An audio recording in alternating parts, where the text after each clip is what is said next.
আল্লাহকে আগে চিনতে শিখতে হবে। মানুষ যখন আল্লাহকে চিনতে শিখবে তখন ইনশাআল্লাহ মানুষ আল্লাহর প্রতি অনুগত হবেই ইনশাআল্লাহ।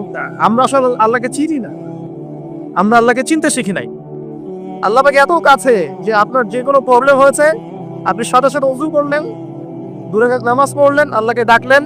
যদি আপনার আমলে শিরিক না থাকে, আকীদা শিরিক না থাকে, আমলে বেদাত না থাকে, আর রিজিকটা হালাল হয়, এখানে সুদ ঘুষ দুর্নীতি না থাকে, ইনশাআল্লাহ সরাসরি আপনার দোয়া কবুল হয়ে যাবে। আল্লাহ পাক আপনার এত কাছে, এত কাছে। আবার আল্লাহ পাকের হুকুম আহকাম যদি আমরা না মেনে চলি, আল্লাহ রাব্বুল আলামিন আমাদের থেকে কিন্তু দূরে, কারণ আমরা আল্লাহ থেকে দূরে অবস্থান করছি। তো আল্লাহ পাক আমাদের সবাইকে তার নৈকট্য দান করুন, আমিন। তো নৈকট্য লাভের উপায় কি? ওয়াসজুদ ওয়াক্তারিব, সিজদা করো, নিকটবর্তী হও। আল্লাহকে সিজদা করো, নিকটবর্তী হও। মানে সালাত এবং সওম এবং ধৈর্য, এগুলোর মধ্য দিয়ে আল্লাহ পাকের নিকটবর্তী হওয়া যায়। ওয়াসতাঈনু বিস-সাবরি ওয়াস-সালাহ, তোমরা সালাত এবং ধৈর্যের মধ্য দিয়ে আল্লাহর সাহায্য প্রার্থনা করো। তো আল্লাহ পাক কাছে। নবী সাল্লাল্লাহু আলাইহি ওয়াসাল্লাম বলেছেন, তোমার যদি একটা জুতার ফিতার প্রয়োজন হয় সেটাও আল্লাহর কাছে চেয়ে নাও। তো দেখুন, আরশ আর কুরসির কথা বলছিলাম। কুরসির তুলনায় মহাবিশ্ব এতটাই ছোট। এবার নবী সাল্লাল্লাহু আলাইহি ওয়াসাল্লাম বলছেন যে কুরসি এবং আরশ এর মাঝখানে আবার একটা মহাসাগর আছে। কি আছে? নাসা এখন আবিষ্কার করে নাই বলে আমরা এখন এগুলো বিশ্বাস করি না। নাসা যদি আবিষ্কার করে তাহলে দেখবেন বিশ্বের 99% মানুষ ঠিকই বিশ্বাস করবে। তো এটা একটা শিরক, এটা এখন একটা মডার্ন শিরক চলছে, শিরকের একটা মডার্নাইজেশন বলি আর, ঠিক আছে? যে সায়েন্স কিছু প্রমাণ করলে আমরা বিশ্বাস করব, সায়েন্স প্রমাণ না করলে আমরা বিশ্বাস করবো না। এটা হচ্ছে শিরকে আকবার, বড় শিরক একটা।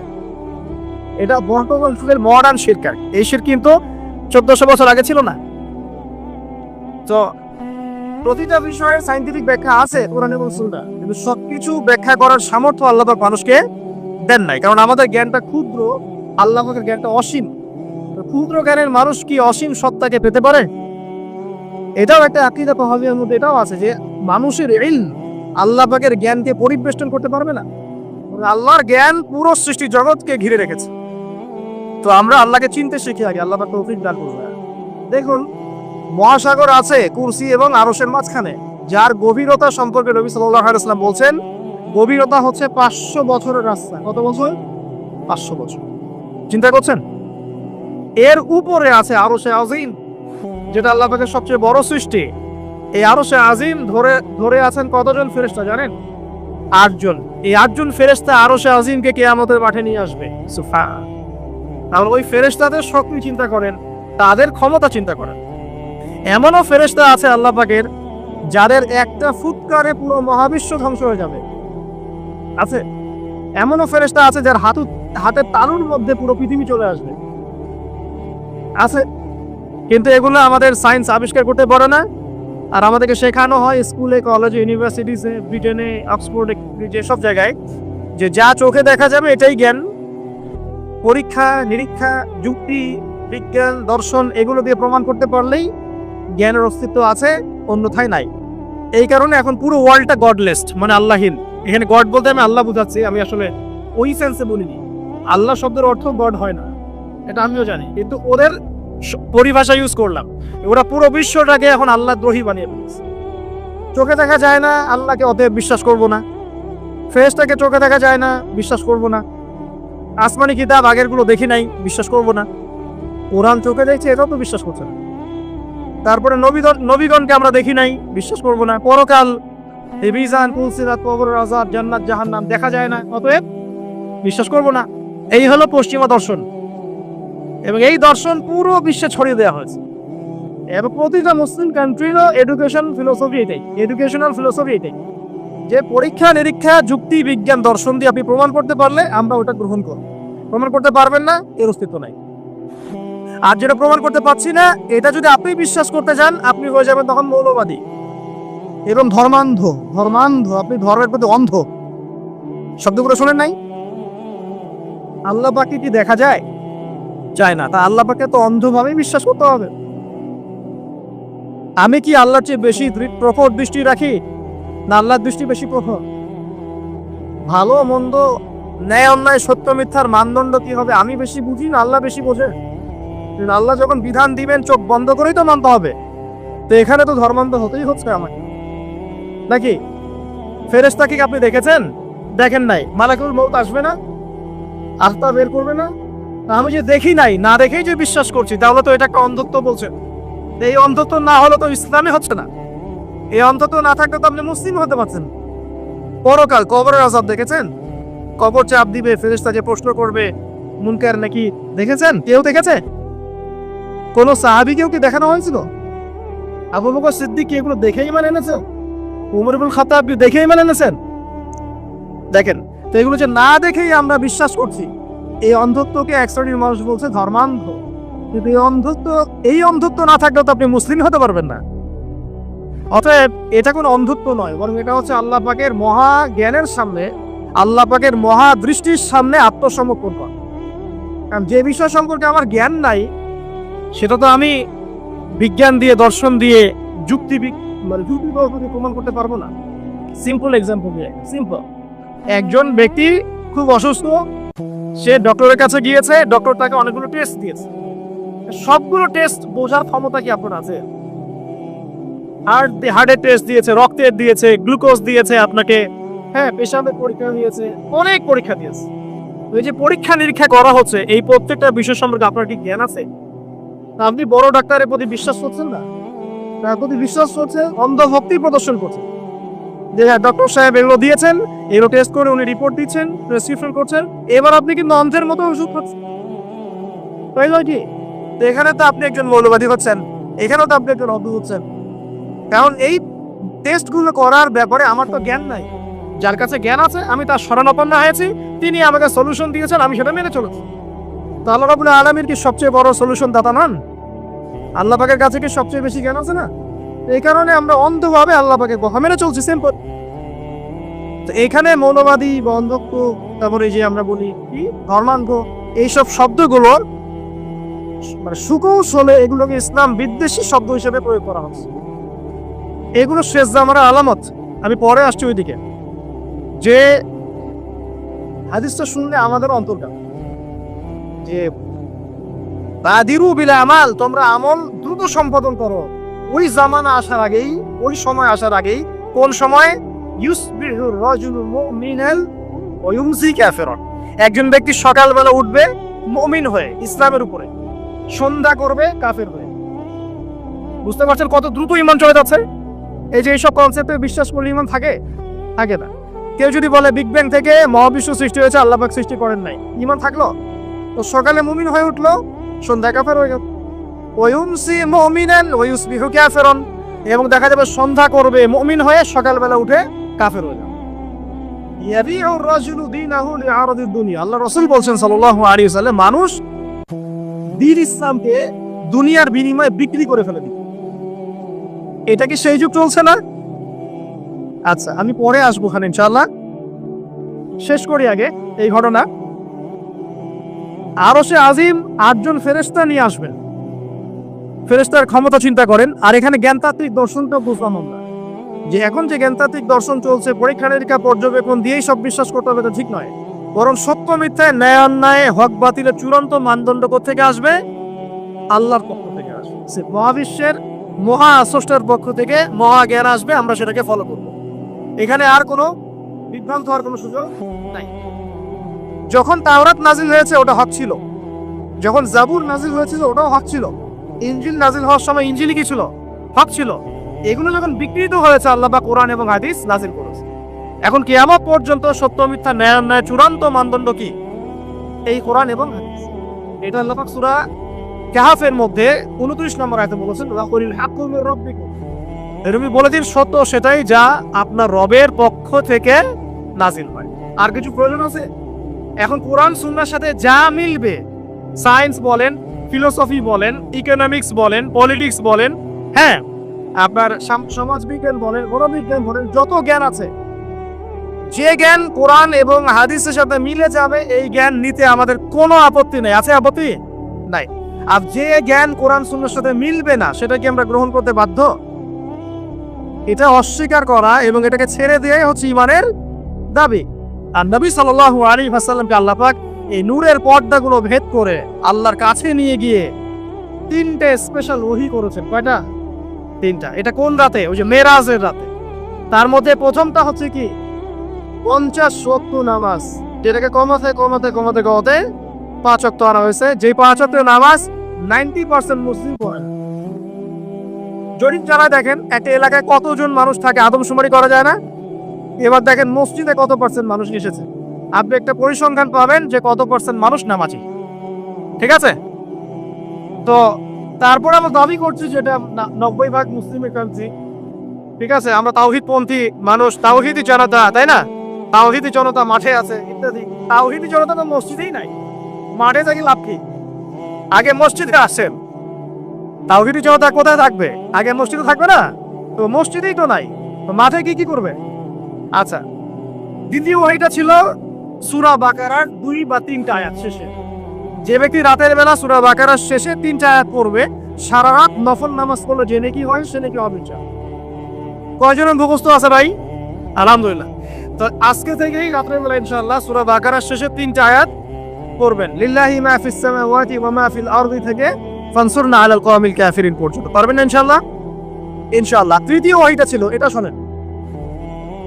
তৃতীয় ওয়াহিটাই সবচেয়ে ইম্পর্টেন্ট মানে আমাদের টপিকের সাথে। সেটা হচ্ছে আল্লাহ রাব্বুল আলামিন ওয়াদা করেছেন তার নবী মুহাম্মদ সাল্লাল্লাহু আলাইহি ওয়াসাল্লামকে যে তোমার উম্মতের মধ্যে যে কেউ, যে কোনো নারী পুরুষ, সাদা কালো, ধনী গরিব, হুএভার হি ইজ, যে কেউ যদি শিরিক না করে মারা যায় বা শিরিক মুক্ত পাপ নিয়ে আমার সামনে হাজির হয়, আমি তাকে মাফ করে দেব। তাহলে আজকের লেকচারের সবচেয়ে ইম্পর্টেন্ট জায়গা কোনটা? যে আমাদের আমল নামায় এবং আকীদায় কোনো শিরিক থাকা যাবে না। কিন্তু ওই শিরিক আমাদের সকাল সন্ধ্যায় ঢুকে পড়ছে না। ওই যে কয়েকটা এক্সাম্পল দিলাম, মৌলবাদ, তারপর ধর্মান্ধতা, তার বিগ ব্যাং, প্রতি মুহূর্তে শিরকে পড়ছি আমরা। এগুলো আধুনিক শিরক। এই যে এখানে ইকোনমিক সেক্টরে অনেক মানুষ আছে, আমি জানি তারা আছেন। ইকোনমিক একটা সিস্টেম আছে কোরআনে, না আছে না? ব্যবসা আছে, হালাল অর্থনীতির কথা আছে, কৃষিভিত্তিক অর্থনীতির কথা আছে, গোল্ড কয়েনের কথা আছে, সিলভার দিরহামের কথা আছে।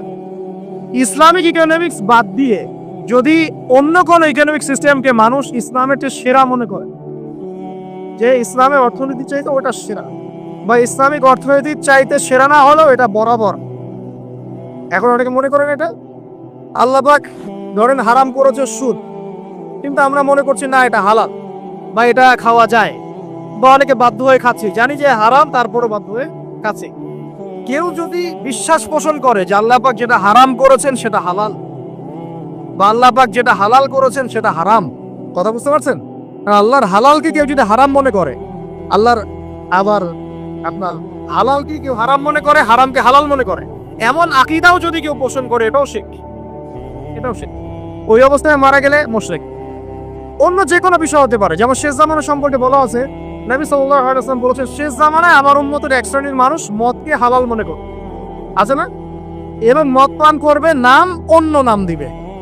আমি আরবিগুলো বলার সময় পাচ্ছি না আজকে। মদ পান করবে হালাল মনে করে, অথবা মদ পান করবে অন্য নাম দিয়ে। মদ বলবে না, বলবে রাম, বলবে হুইস্কি, আর কি ভাই বলবে, ইয়াবা, অথবা সফট ড্রিঙ্কস এর মধ্যে অনেকগুলো আছে যেগুলোর মধ্যে অ্যালকোহল এর উপস্থিতি আছে, এই টাইপের আর কি, হুইস্কি বা যে নামগুলো আপনারা জানেন। তো যদি কেউ আল্লাহ পাকের এই যে হারামকে হালাল মনে করে খায়, শিরক করছে। কবিরাগুলো তো করছেই, শিরকের পাপও করছে। নবীজি বলেছেন আমার উম্মতে এক শ্রেণীর মানুষ বের হবে শেষ জামানায়, জেনা, পরকীয়া, ব্যভিচার এগুলোকে হালাল মনে করবে। এই জেনারেশনের কতজন মানুষ মনে করে যে এই যে গার্লফ্রেন্ড বয়ফ্রেন্ড অ্যাফেয়ার এটা হারাম? কয়জন মনে করে? 90% যুবক দেখবেন, যুবতী এটাতে আসক্ত।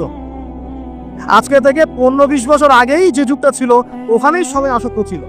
আর এখন তো 15-20 বছর পরের যুগ। ওই সময় ছিল চিঠির যুগ, এখন হচ্ছে আপনার সরাসরি বেড়ে যাওয়ার যুগ, তাই না? এখন সরাসরি। সেদিন স্ক্রল করতে গিয়ে দেখলাম ডেটিং অ্যাপসও নাকি বের হয়েছে, যে ঘরে বসেই মানুষ ডেটিং করতে পারে। এটা হচ্ছে পরকীয়ার ডিজিটাল ভার্সন। পরকীয়ার ডিজিটাল ভার্সন হচ্ছে ঘরে বসেই আপনি ডেটিং অ্যাপসের মধ্য দিয়ে ডেটিং করতে পারছেন। এটা কি মানুষ হারামকে আদৌ মনে করে? করছে না। এইগুলি নবীজি বলেছেন শেষ জামানা আপনাকে চেনাবো কিভাবে? চোখ খোলেন, আপনি দেখতে পারবেন। আমার উম্মতে একটা অংশের মানুষ মদকে হালাল মনে করবে, জেনাকে হালাল মনে করবে, পরকীয়া ব্যভিচারকে হালাল মনে করবে। আমি গত লেকচার, লাস্ট যে লেকচার দিয়েছিলাম ঢাকায়, ওখানে পরিসংখ্যান দেখিয়েছি যে পুরো বাংলাদেশে 14টা পতিতালয় আছে লিগালাইজ, যার মধ্যে 7টা হচ্ছে ঢাকা বিভাগে, বাকিগুলো অন্য জায়গায়। আমি পরিসংখ্যান দেখিয়েছি আপনাদেরকে যে 92% ইয়াং জেনারেশন যারা আছে এখন এরা পড়াশক্ত। আর স্কুল পড়ুয়া 72 থেকে 77% স্কুল পড়ুয়া ছেলে মেয়ে পর্ন দেখে। 1% মানুষ খুঁজে পাওয়া যাবে না যারা পর্নোগ্রাফিতে কোনো না কোনো দিন দেখে নাই। একটা মানুষও পাওয়া যাবে না মনে হয়, আল্লাহু আলাম। কেউই না, আলেম জালেম সবাই চোখে পড়েছেই। 1% মানুষ হয়তো বাকি থাকতে পারে যারা এইসব ফিতনা থেকে টোটালি দূরে থাকে, পাহাড়ে বসবাস করে।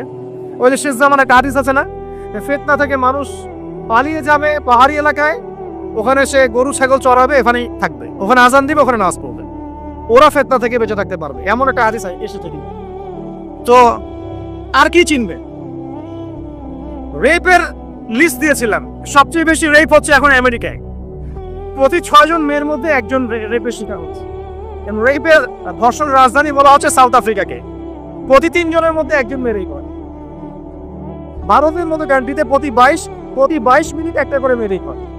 বাংলাদেশে এই বছরে 2021 সালে ইন টোটাল 1323 জন রেপ হচ্ছে। এটা লিখিত। আর যারা লিখিত অভিযোগ করে না এদের সংখ্যা হাজার হবে, সবাই তো আর অভিযোগ করে না। তো এগুলো পরিসংখ্যান গুগল করেন, বের করতে পারবেন। আপনাকে শেষ জামানা আমি কেমনে চিনাবো? আর কি বাকি আছে?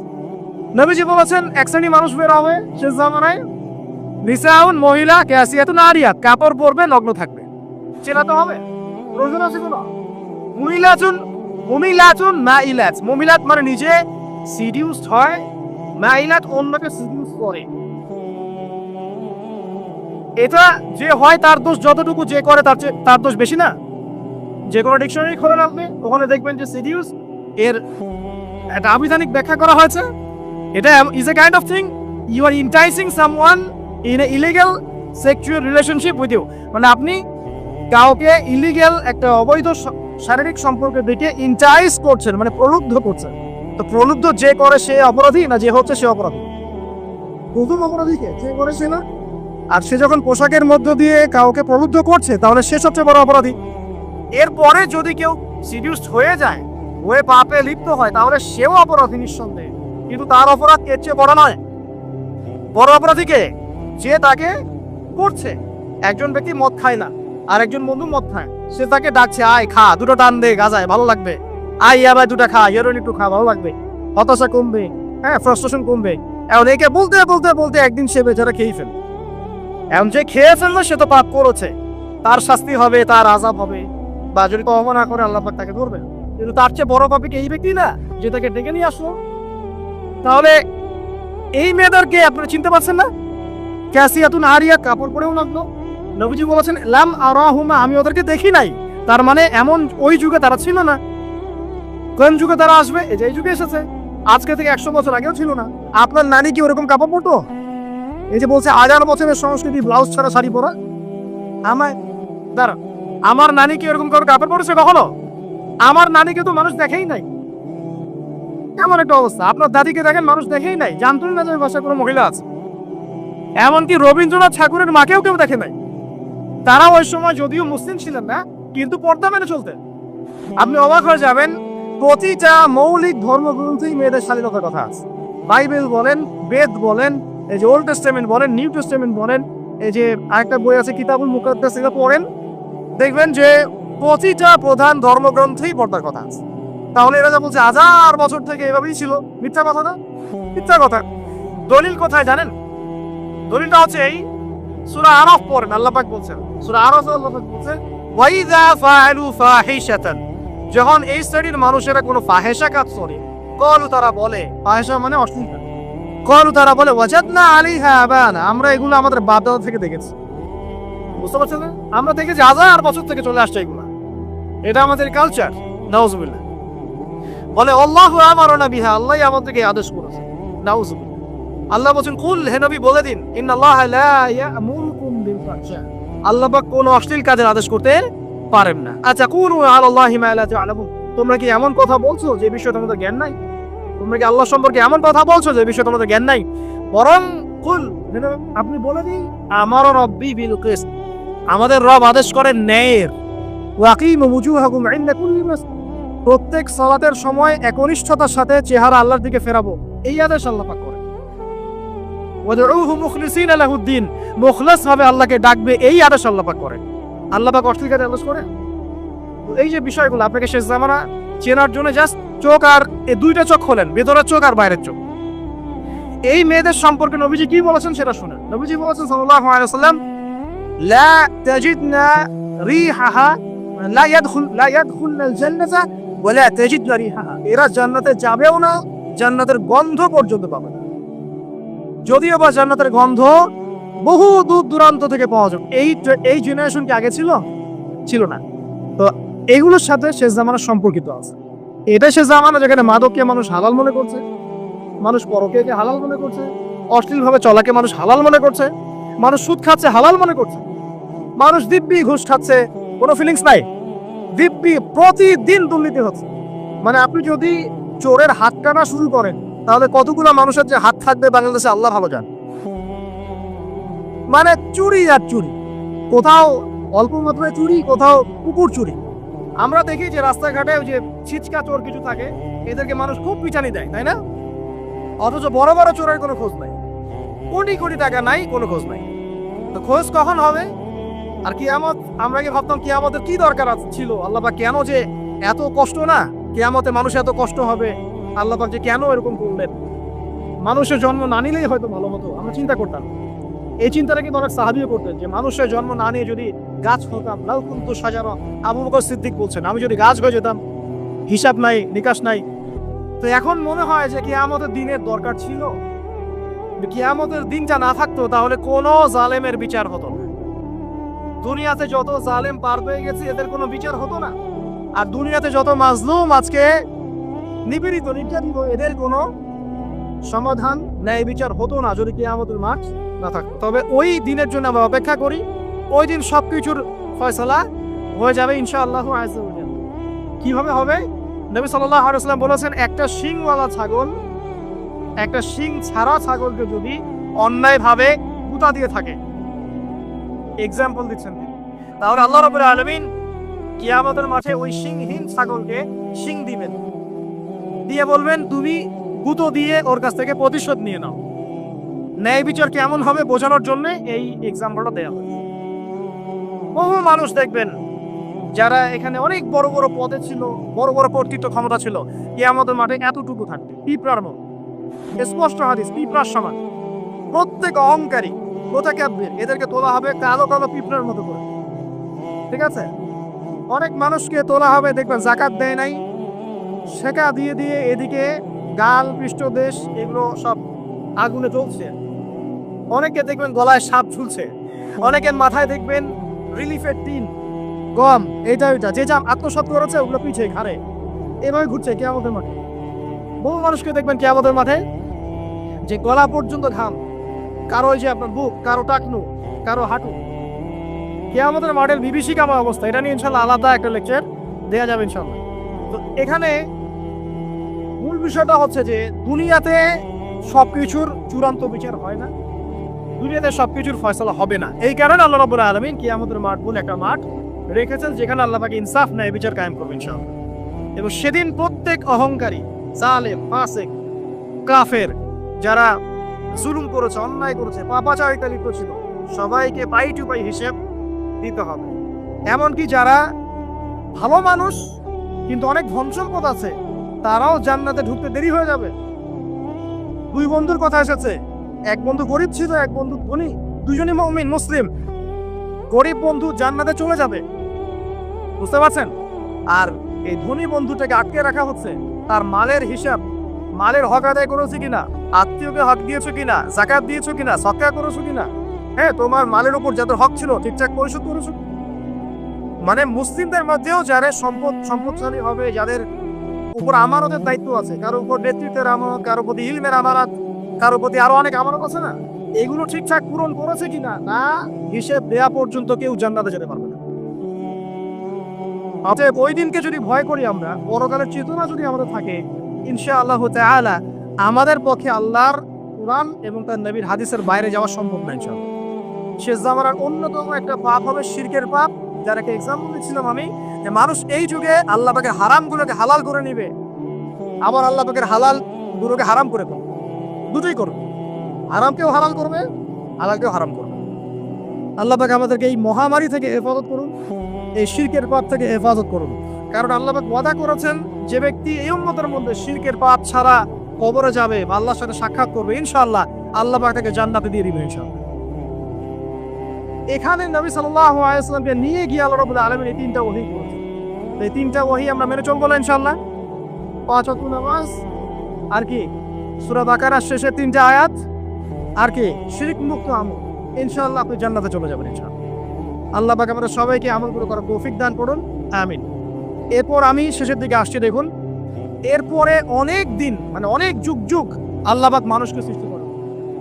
মানুষের কোনো অস্তিত্বই ছিল না। মানুষ অন্য অন্য মাখলুক ছিল, জিন ছিল, হয়তো ফেরেশতা ছিলেন, কিন্তু মানুষ ছিল না। এখন মানুষের কাজকর্ম দেখলে মনে হয় না মানুষই সব, মানুষ ছিলই না পৃথিবীতে। আল্লাহ পাক এই কথা কোরআনে অনেক জায়গায় বলেছেন যে তোমাদের সবাইকে যদি আমি সরিয়ে দেই, দিয়ে নতুন সৃষ্টিকে নিয়ে আসি, এটা আল্লাহ পাকের কাছে মোটেই কঠিন কিছু নয়। তো মানুষকে সৃষ্টি করার পর আল্লাহ পাক কি বললেন, আদম আলাইহিস সালামকে সৃষ্টি করার পর আল্লাহ পাক কি বললেন শুনেন। সূরা বাকারা পড়েন, সূরা আরাফ পড়েন, অন্যান্য অনেক সূরার মধ্যে আছে, এই দুটো সূরার মধ্যে ডিটেইলস আছে। আমি খুব সংক্ষিপ্ত করে বলছি। আল্লাহ পাক ফেরেশতাদেরকে ডাকলেন, সব ফেরেশতাকে ডাকলেন, ডেকে বললেন যে ইন্নী জাইলুন ফিল আরদি খলিফা, আমি পৃথিবীতে খলিফা পাঠাতে চাই। কি পাঠাতে চাই? খলিফা। এখন আল্লাহর খলিফাকে এক বাক্যে উত্তর হচ্ছে যে আল্লাহ পাকের হুকুম আহকাম মেনে চলে। ঠিক আছে, যে আল্লাহ পাকের হুকুম আহকাম মেনে চলে না, সে কি আল্লাহর খলিফা? বরং সে কার খলিফা? শয়তানের খলিফা। সিম্পল। আচ্ছা, এবার ফেরেশতারা বলছেন আতাজআলু ফিহা মান ইউফসিদু ফিহা ওয়া ইয়াসফিকু দিমা, হে আল্লাহ আপনি কি এমন কাউকে পৃথিবীতে পাঠাবেন যে পৃথিবীতে গিয়ে দুটো কাজ করবে, হয় ফিতনা ফাসাদ সৃষ্টি করবে, না হলে রক্তপাত ঘটাবে। এখন আখিরুজ্জামানের দিকে তাকান, তাকায় দেখেন মানুষ কি করছে, হয় ফিতনা ফাসাদ, না হলে হত্যা, তাই না? প্রত্যেক দেশে দেশে হত্যা না? ওই উইঘুররা মরছে ওখানে, ওই ইরাকে মানুষ মরছে, ওই সিরিয়ায় বাচ্চারা মরছে, ওই ইয়েমেনে সৌদি বন্দীকে মানুষ মরছে না? ওই যে ইউক্রেন রাশিয়া মরছে, নেটোর হাতে লাখ লাখ মানুষ মরছে, ফার্স্ট ওয়ার্ল্ড ওয়ারে এত কোটি, সেকেন্ড ওয়ার্ল্ড ওয়ারে এত কোটি মরছে না? মরতেই আছে, মরতেই আছে। ফেরেশতাদের দূরদর্শিতা দেখেন। আতাজআলু ফিহা মান ইউফসিদু ফিহা, আল্লাহ আপনি কি এমন কোন সৃষ্টি পাঠাচ্ছেন যে পৃথিবীতে গিয়ে ফাসাদ সৃষ্টি করবে, না হলে রক্তপাত করবে? এই দুটো কাজই করছে মানুষ। ফাসাদ পরিবারে, ধর্মে, ফাসাদ ইকোনমিক্সে, ফাসাদ পলিটিক্সে, ফাসাদ গ্লোবাল অ্যাফেয়ার্সে, সবখানে ফাসাদ। আর রক্তপাত তো দেখতেই পাচ্ছেন। নবীজি বলেছেন শেষ জামানায় হারাজ বাড়বে। হারাজ কি? সাহাবীরা বলছেন হারাজ কি? নবীজি বলছেন হারাজ হচ্ছে যে এক হত্যা, আল কতল, হত্যা বা হত্যাকাণ্ড। একজন ব্যক্তিকে এমন ভাবে মারা হবে যে সে জানবে না আমাকে কেন মারা হবে, এবং একজন ব্যক্তি মারবে কাউকে, সে জানবে না কেন তাকে মারবে। মানে হারাজ মানে এটাই। এই যে এখন আপনাদের মাশাআল্লাহ পলিটিক্যাল ইলেকশনের সময় দেখবেন কত মানুষ যে মরবে আল্লাহ ভালো জানে, বহু মানুষ। ঠিক আছে, ফাসাদ।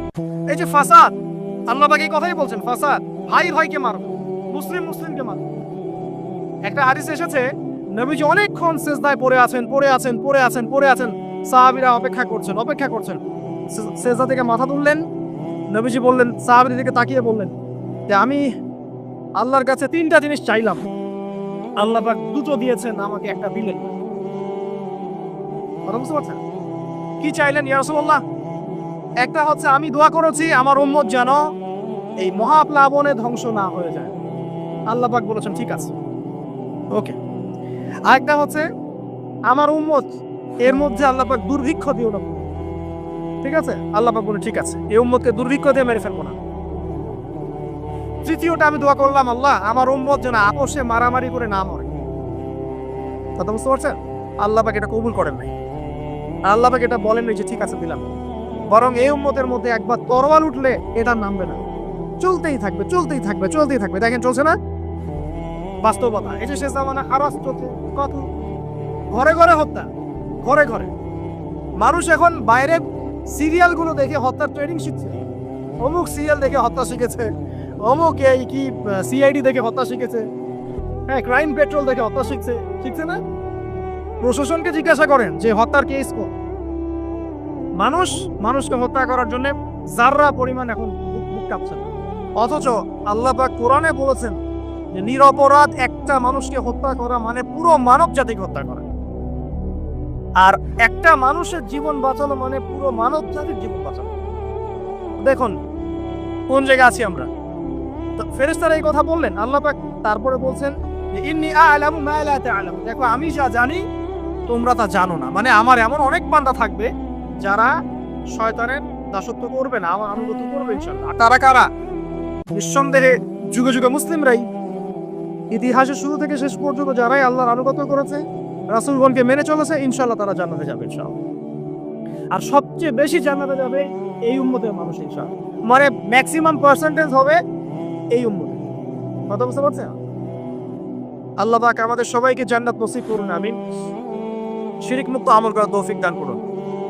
এরপরে আল্লাহ রাব্বুল আলামিন আদম আলাইহিস সালামকে জ্ঞান শিক্ষা দিলেন, সমস্ত নাম শিক্ষা দিলেন, আর ফেরেশতাদেরকে ডাকলেন, ডেকে বললেন তোমরা নামগুলো বলে দাও। এখানে নাম মানে কিন্তু জাস্ট নাম নয়, ইসম নাউন সেগুলো না। নাম মানে এখানে জ্ঞান। নাম মানে কি? জ্ঞান। পুরো মহাবিশ্বের জ্ঞান আল্লাহ পাক শিক্ষা দিলেন।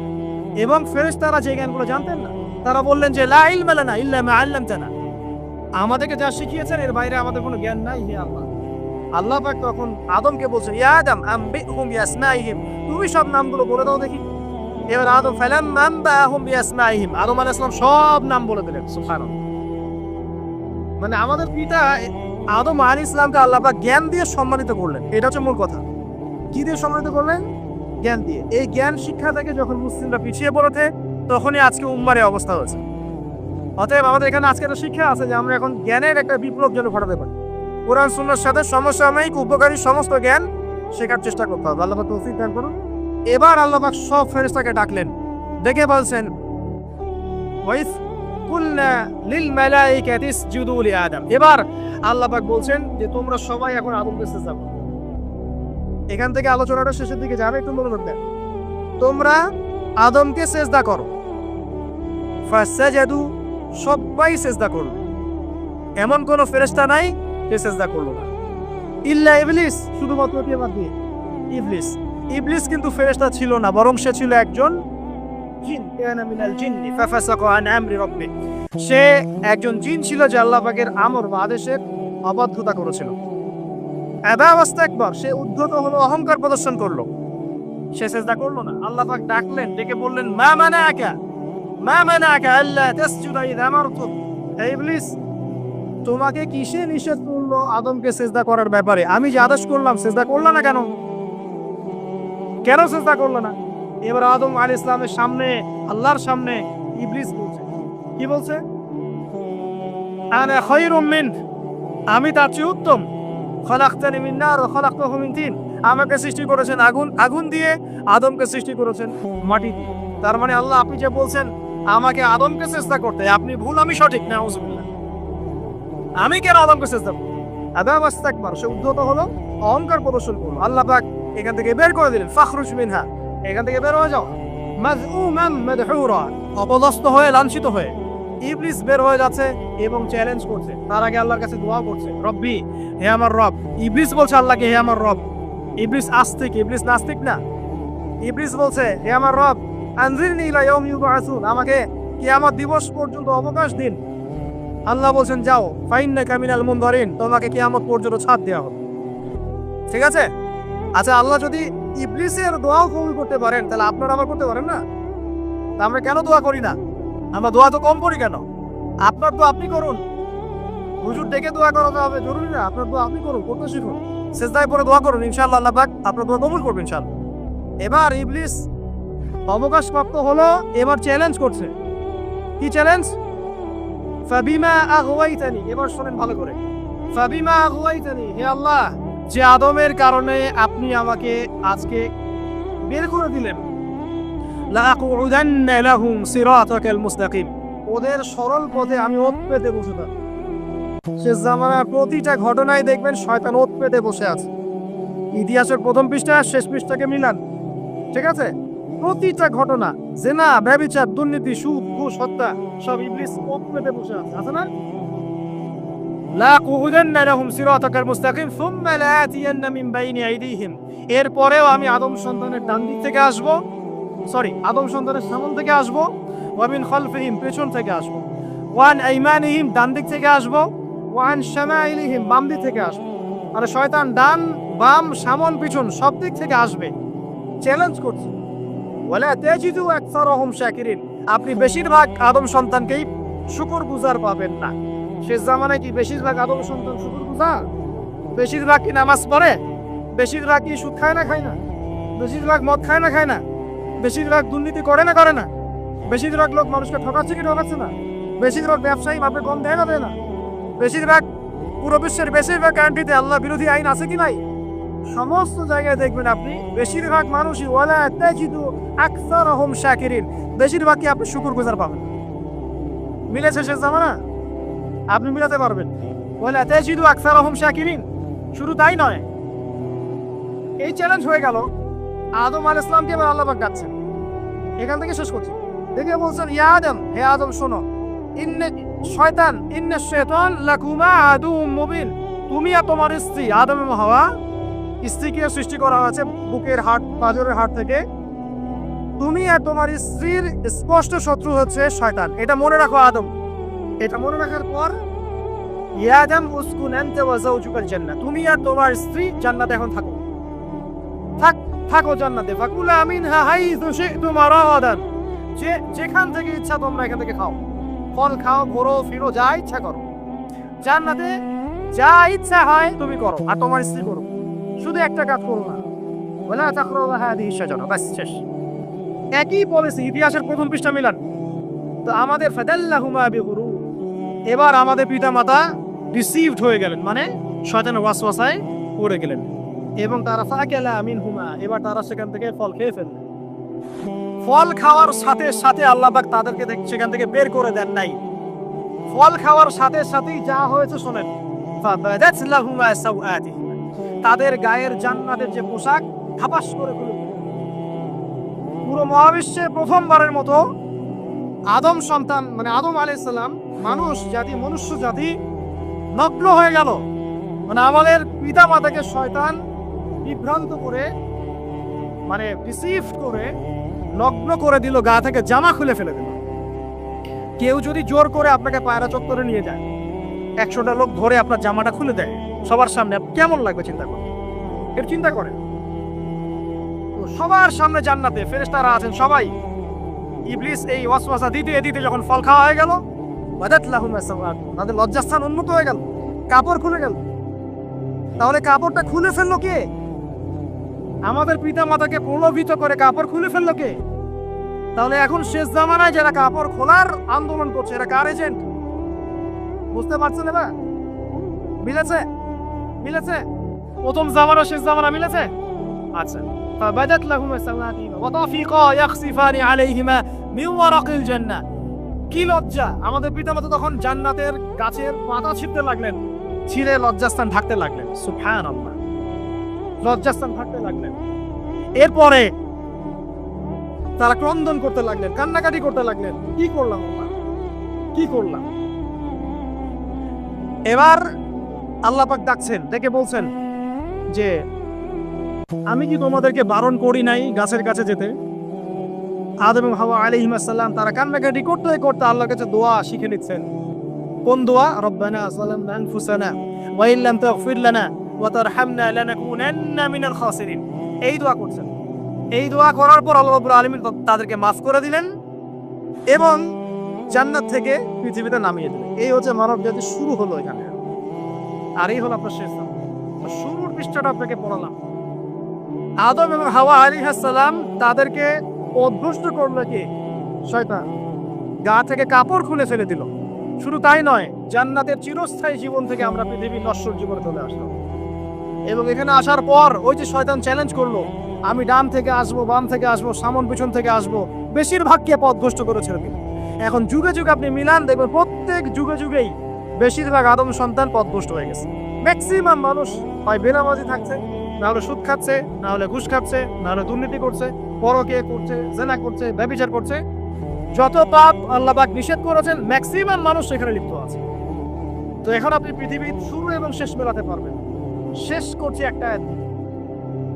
এই জামানায় নিঃসন্দেহে আমাদেরকে ইলমে চর্চা করতে হবে, আত্মশুদ্ধি অর্জন করতে হবে, আমল করতে হবে, আল্লাহওয়ালা মানুষের সোহবতে থাকতে হবে এবং বেশি বেশি দিনে প্রচার প্রসারের চেষ্টা করতে হবে, ইমানি পরিবেশ তৈরি করতে হবে, বেশি বেশি ফিতনা থেকে বাঁচার চেষ্টা করতে হবে, পরিবার করতে হবে, হালাল খেতে হবে এবং দ্বীন ইসলামটাকে ছড়িয়ে দেওয়ার চেষ্টা করতে হবে। এগুলো আমাদের কাজ এই জামানায়। বাট একটা আয়াত খুব খেয়াল রাখতে হবে, এই আয়াতটা বলে আমি শেষ করছি। লাস্ট আয়াত আজকের জন্য। আল্লাহ পাক যখন নামিয়ে দিয়েছেন পৃথিবীতে, আল্লাহ বলে দিয়েছেন তোমরা নেমে যাও, যাচ্ছ যাও, চিরস্থায়ী হবে না, তোমরা মৃত্যুবরণ করতে হবে, আমার কাছে ফিরে আসতে হবে। কিন্তু আমি তোমাদেরকে হেদায়েত পাঠাবো, প্রত্যেক যুগে যুগে আমি তোমাদের কাছে হেদায়েত পাঠাবো। ফামান তাবিআ হুদায়া ফালা খাউফুন আলাইহিম ওয়ালা হুম ইয়াহজানুন। যারা আমার হেদায়েতগুলো মেনে চলবে এদের কোনো টেনশন থাকবে না, কোনো ভয় থাকবে না। ঠিক আছে, আবার জান্নাতে ফিরে আসবে ইনশাআল্লাহ তাআলা। ওয়াল্লাযীনা কাফারু ওয়া কাযযাবু, কিন্তু যারা কুফরি করবে, মিথ্যা প্রতিপন্ন করবে, উলাইকা আসহাবুন নার, তারা এই ইবলিসের সাথেই জাহান্নামী হবে। হুম ফিহা খালিদুন, তারা সেখানে চিরস্থায়ী হবে। আল্লাহ বলেন ইয়া বানি আদম, ইয়া লাস্ট আয়াত, ইয়া লা ইয়াফতিনান্নাকুমুশ শাইতান। দেখো, শয়তান যেন তোমাদেরকে ফিতনায় ফেলতে না পারে। মানুষ শয়তান আর জিন শয়তানরা তোমাদেরকে যেন ফিতনায় ফেলতে না পারে। কেমন ফিতনা? কামা আখরাজা আবাওয়াইকুম মিনাল জান্নাহ, যেমন করে তোমাদের পিতামাতাকে শয়তান জান্নাত থেকে বের করে দিয়েছে। এটা মনে রাখতে বলছেন আল্লাহ। শেষ আয়াত, লা ইয়াফতিনান্নাকুমুশ শাইতান কামা আখরাজা আবাওয়াইকুম মিনাল জান্নাহ। ঠিক আছে, আর শয়তান কি করেছিল? ইয়ানজিউ আনহুমা লিবাসাহুমা, শয়তান এমন কাজ করেছিল যে তোমাদের পিতামাতাকে শয়তান লগ্ন করে ফেলেছে। আমাদের পিতামাতাকে শয়তান লগ্ন করে দিয়েছে। ইউরিয়াহুমা মিন সাওয়াতিহিমা, যাতে করে তাদের লজ্জাস্থান উন্মুক্ত হয়ে যায়, দেখানো যায়। ইন্নাহু ইয়ারাকুম হুয়া ওয়া কাবিলুহু মিন হাইসু লা তারাউনাহুম, নিশ্চয়ই শয়তান এবং তার অনুসারী যারা আছে এরা তোমাদেরকে এমন জায়গা থেকে দেখতে পারে যা তোমরা দেখতে পারো না। ইন্না জাআলনা শায়াতিনা আউলিয়া লিল্লাযিনা লা ইউমিনুন, নিশ্চয়ই যারা আল্লাহর প্রতি ঈমান আনে না আমি তাদেরকে শয়তানের বন্ধু বানিয়ে দিয়েছি। জাস্ট এই একটা আয়াত মনে রাখতে পারি, আমাদের পিতামাতাকে শয়তান বিভ্রান্ত করেছিল, জান্নাত থেকে নামিয়ে দিয়েছে, পোশাক খুলে ফেলেছে এবং চ্যালেঞ্জ করেছে আদম সন্তানকে যুগে যুগে সে কি করবে? বিভ্রান্ত করবে, ডান বাম সামন পিছন থেকে আসবে এবং বেশিরভাগকে জাহান্নামে নিয়ে ছাড়বে। আর আমরা এটা জানি যে বেশিরভাগ মানুষ জাহান্নামে যাবে। অতএব এগুলো জেনে বুঝে মাথায় রেখে পরিস্থিতিকে পর্যবেক্ষণ করে আমাদের উচিত জ্ঞানের চর্চা করা, আমল করা, কোরআন মেনে চলা, রাসূলের সুন্নাহ মাফিক জীবন করা, দ্বীনের চর্চা করা, পরিবারের আদর্শ ঠিক করা, হালাল খাওয়া এবং দ্বীন ইসলামটাকে আল্লাহর জমিনের মধ্যে ছড়িয়ে দেওয়ার চেষ্টা করা। ইনশাআল্লাহ তাআলা দিন থাকবে তো আমরা থাকবো, দিন বিজয়ী হবে তো ইনশাআল্লাহ আমরা বিজয়ী হব। দিন থাকবে না আমরাও থাকবো না, দিন বিজয়ী না হলে আমরাও থাকছি না। ইতিহাসের প্রথম পৃষ্ঠা থেকে আমাকে এখানকার আয়োজক কমিটি আসার সময় বলছিলেন যে শেষ জামানার বিষয়গুলো সম্পর্কে কিছুটা দিক নির্দেশনা দিবেন। কিন্তু একটা বিষয় বলতে চাই আপনাদেরকে যে শেষ জামানার সাথে সবচেয়ে বেশি সম্পর্কিত যে যুগটা সেটা হচ্ছে ইতিহাসের প্রথম পৃষ্ঠা। মানে শেষ জামানাটা হচ্ছে ইতিহাসের শেষ পৃষ্ঠা। একটা উপন্যাস ধরে লেখা হচ্ছে সময়ের উপন্যাস। এই সময়ের উপন্যাসের শেষ পৃষ্ঠাটা হচ্ছে শেষ জামানা, যে জামানার নবী মুহাম্মদ সাল্লাল্লাহু আলাইহি ওয়াসাল্লাম এবং যেই জামানার কিতাব হচ্ছে কোরআন এবং যার ব্যাখ্যা হচ্ছে হাদিস। ঠিক আছে, শেষ জামানার ঘটনাগুলো বুঝতে হলে বা এর সাথে কোরআনকে মিলাতে হলে ওই উপন্যাসের প্রথম পৃষ্ঠাটা পড়তে হবে। ওই উপন্যাসের প্রথম পৃষ্ঠাটা হচ্ছে মানুষকে সৃষ্টি করা এবং আদম আলাইহিস সালামকে জ্ঞান শিক্ষা দেওয়া, ইবলিসকে সেজদা করা, ইবলিসের সেজদা অস্বীকার করা, ফেরেশতারা সেজদা করা এবং আদম আলাইহিস সালামের যে পরীক্ষায় পড়া, এই পুরো বিষয়টার সাথে শেষ জামানা সম্পর্কিত আছে। আজকে আমরা যেহেতু খোলামেলা আলোচনা করছি, আমরা একটু সামন অর্থাৎ উপন্যাসের প্রথম পৃষ্ঠা আর উপন্যাসের শেষ পৃষ্ঠার মধ্যে একটা কম্বিনেশন আনার চেষ্টা করবো ইনশাআল্লাহ আযজা ওয়া জাল। ওয়া মা তাওফীকি ইল্লা বিল্লাহ আলাইহি তাওয়াক্কালতু ওয়া ইলাইহি উনীব। এখন আমরা মূল আলোচনা যাচ্ছি ইনশাআল্লাহ। আপনাদের মধ্যে আল কোরআন পড়তে জানেন কারা কারা? হাত তুলেন দেখি। মাশাআল্লাহ। অর্থ সহ কোরআন পড়েছেন কারা কারা? জীবনে অন্তত একটা বার অর্থ সহ কোরআন পড়েছেন কারা কারা? মাশাআল্লাহ। আর বাকিরা পড়েন নাই? কোরআনের জন্য জীবন দিতে পারবেন কারা কারা? এখন আমাকে বলেন যে আমরা যারা আল কোরআন সারা জীবনে পড়লাম না, তিলাওয়াত করা শিখলাম না, অর্থও বুঝলাম না, বা তাফসীর পড়ার চেষ্টা করলাম না, তো সত্যি সত্যি কোরআনের জন্য জীবন দেওয়ার প্রশ্ন আসলে আমরা দিতে পারবো কি? আমার কাছে ব্যাপারটা এত সহজ মনে হয় না। আমার কাছে ব্যাপারটা এত সহজ মনে হয় না। বাস্তব কথা হচ্ছে এটাই যে যারা কোরআনকে সত্যিই মহব্বত করে, আল্লাহকে মহব্বত করে, তার রাসূলকে মহব্বত করে, কোরআন সুন্নাহকে মহব্বত করে, তারা কমপক্ষে কোরআন পড়া তো শিখবে, নাকি কোরআন তেলাওয়াত তো করা শিখবে। তারপরে কোরআনের যে ভাষা, এই ভাষাটা তো শেখার চেষ্টা করবে। তাফসীর করতে না পারুক, গ্রহণযোগ্য কোনো তাফসীরের কিতাব থেকে অর্থগুলো তো করতে পারবে, ঠিক আছে? তা আমাদের জীবন দেওয়ার প্রশ্নটা পরে, আগে আমরা এই কাজগুলো করার চেষ্টা করি। আল্লাহ পাক আমাদের সবাইকে তৌফিক দান করুন। তো যেহেতু আপনারা কোরআনওয়ালা মানুষ আলহামদুলিল্লাহ, তো এখন আমি আশা করি যে আপনারা আলোচনাটা বুঝবেন ইনশাআল্লাহ। তো একটু মনোযোগের সাথে শুনতে হবে, কারণ এখানে একটা লাইন স্কিপ করলে আপনি হয়তো পরের লাইন ধরতে পারবেন। বিসমিল্লাহির রহমানির রহিম। আল্লাহ রাব্বুল আলামিন যখন কোনো কিছু ছিল না, এই মহাবিশ্বের কোনো কিছুই ছিল না, শুধু আল্লাহ রাব্বুল আলামিন ছিলেন, এটা বিশ্বাস করেন তো? আলহামদুলিল্লাহ। সূরা হাদীদে 3 নম্বর আয়াতে আল্লাহ পাক বলছেন, বা'দা আউযু বিল্লাহি মিনাশ শাইতানির রাজীম, হুয়াল আউয়ালু ওয়াল আখিরু ওয়াজ যাহিরু ওয়াল বাতিনু ওয়া হুয়া বিকুল্লি শাইইন আলিম। আল্লাহ পাক বলছেন, আল্লাহ পাকই প্রথম, আল্লাহ পাকই শেষ, আল্লাহ পাকই প্রকাশ্য, আল্লাহ পাকই গোপন, এবং আল্লাহ পাক প্রত্যেকটা বিষয় সম্পর্কে সম্যক অবগত বা জ্ঞানী। এই আয়াত প্রমাণ করছে যখন কোনো কিছুই ছিল না আল্লাহ পাক ছিলেন, ঠিক আছে? এরপরে আল্লাহ রাব্বুল আলামিন সূরা আর রহমানে বলেছেন যে কুল্লু মান আলাইহা ফান ওয়া ইয়াবকা ওয়াজহু রাব্বিকা যুল জালালি ওয়াল ইকরাম। যখন সমস্ত কিছু ফান হয়ে যাবে, মানে ধ্বংস হয়ে যাবে, তখন শুধুমাত্র আল্লাহ পাক বাকি থাকবেন, আল্লাহ পাকের সত্তাটা বাকি থাকবে। এখানে আল্লাহ পাকের চেহারা বলতে আল্লাহ পাকের সত্তা, ঠিক আছে? তার মানে এই আয়াত প্রমাণ করছে যখন কোনো কিছু থাকবে না, আর অচিরেই যখন কিয়ামত হয়ে যাবে, তখন শুধুমাত্র আল্লাহ রাব্বুল আলামিন থাকবেন, যার কোনো সৃষ্টি নাই, যার কোনো ধ্বংস নাই। আকীদা তাহাউযিয়া বইটা যদি পড়েন, সেখানে আপনারা জানতে পারবেন ব্যাপারটা এমন নয় যে আল্লাহ পাক মানুষকে সৃষ্টি করার পরে খালেক হয়েছেন। খালেক মানে কি? সৃষ্টিকর্তা। এমন নয় যে মানুষকে সৃষ্টি করার পরেই আল্লাহ পাক সৃষ্টিকর্তা হয়েছেন।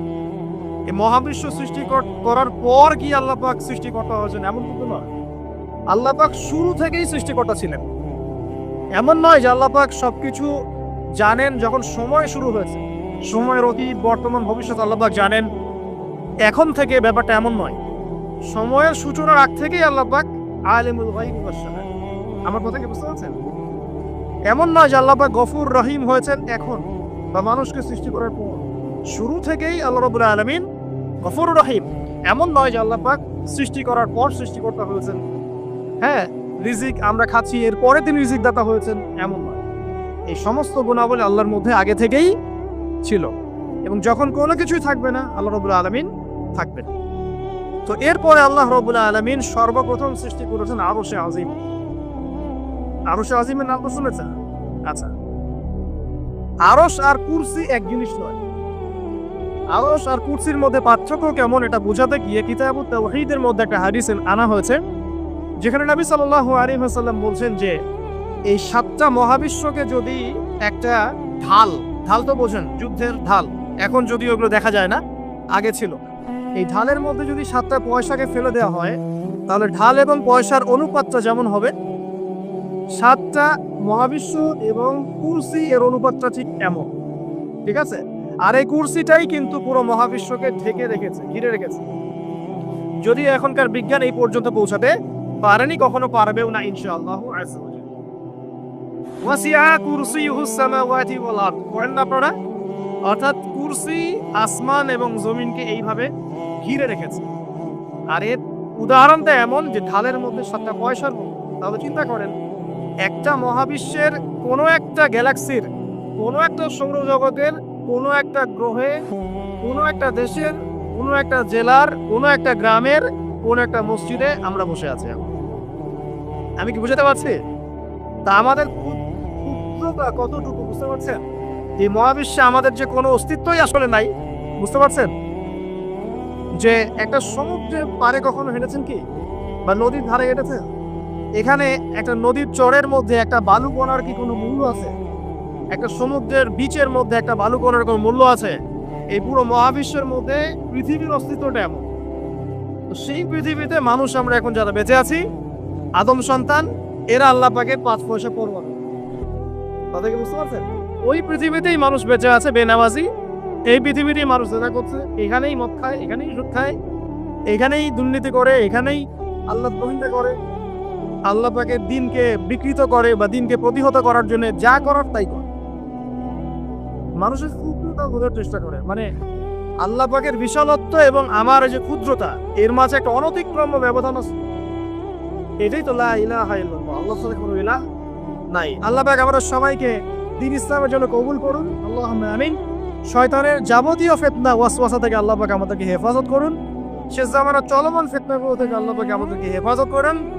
আমাদের মা বোনদেরকে খাস পর্দায় থাকার তৌফিক দান করুন, এবং যারা নীল সংস্কৃতি বা এই অশ্লীলতার প্রচারে কাজ করছে, এদের সমস্ত ষড়যন্ত্র থেকে আল্লাহ রাব্বুল আলামিন আমাদেরকে হেফাজত করুন।